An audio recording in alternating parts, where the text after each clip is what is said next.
This Prague astronomical clock may be the most well-known astronomical clock in the world. The oldest part of this clock is from 1410, although we do have records of clocks preceding this piece. Besides a Chinese astronomical clock from 1088, we have very few clocks in Europe that actually date from the mid-14th century. Wallingford was a clockmaker who actually did a lot of different clocks, and he had what was considered a large astrolabe-style clock showing the sun, the moon's age, phase, a node, a star map, and possibly the planets. In addition, it actually had a wheel of fortune, an indicator of the state of the tide at London Bridge, and bells that rang every hour, the number of strokes indicating the time. These clocks illustrate that one of the many impulses in their development had actually been the desire of astronomers to calculate and investigate celestial phenomena. So I'm basically taking you through a brief history of these things. I'm kind of excited to get you to the more what I feel are the exceptional parts of horology. But the history of watches began in 16th century Europe. So this is where basically watches developed from a portable spring-driven clock, which appeared in the 15th century. Now this was due to the invention of the mainspring, where I was showing you that tool earlier, the fusee generating machine. Now that was actually created in order to calibrate basically the springs inside of these. So here you have a fusee. You can actually see the fusee. Let's see if you look there. There's a cone there at the bottom. That's actually what that tool that I showed you earlier generates.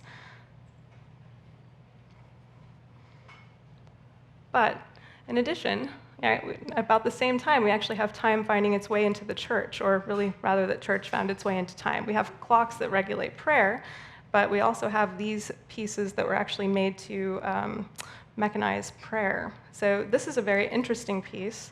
This is a Penitent Monk.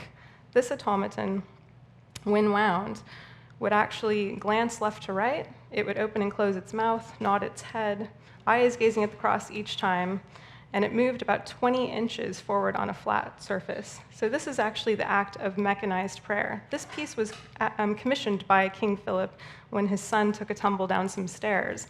And in an effort to convince God to save his son, he said, "God, if you grant me a miracle, I will grant you one in return." And when his son healed, he commissioned the court clockmaker to actually create this Penitent Monk so that he could go on running his kingdom and have this pray piously for him. I mean, can you imagine? You're really busy. You're a ruler. You have a lot to do. Just wind this guy up. You're good to go.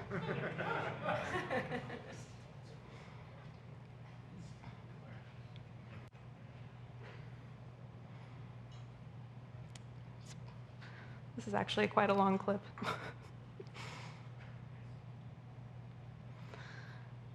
So horology, though, was not just used for prayer, but actually also to frighten churchgoers into penitence. This is a 16th century devil automaton that still resides in the Applied Arts Collection in Sorpresa Castle in Milan.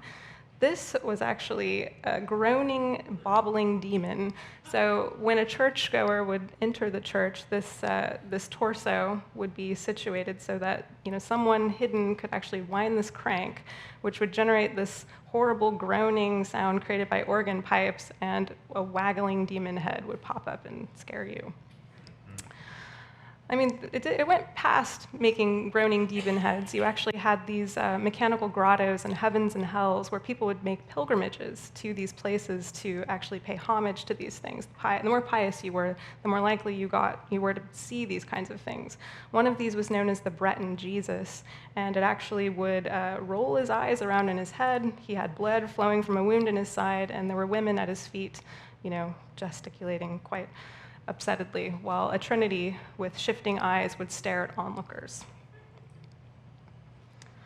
So meanwhile, while the church is using these types of automata, we actually have transatlantic travel, transoceanic travel growing in significance in the 17th century. So obviously the importance of reliable navigation at sea became an issue. So scientists had been working on this problem for quite some time, but in 1714, the Queen Anne Act was used to try to get people to calculate longitude at sea. So latitude was relatively easy, but longitude was not. This was solved by John Harrison, who is a clockmaker, who actually created this particular piece, which is H4. This is the world's first ship chronometer that allowed us to calculate longitude at sea reliably.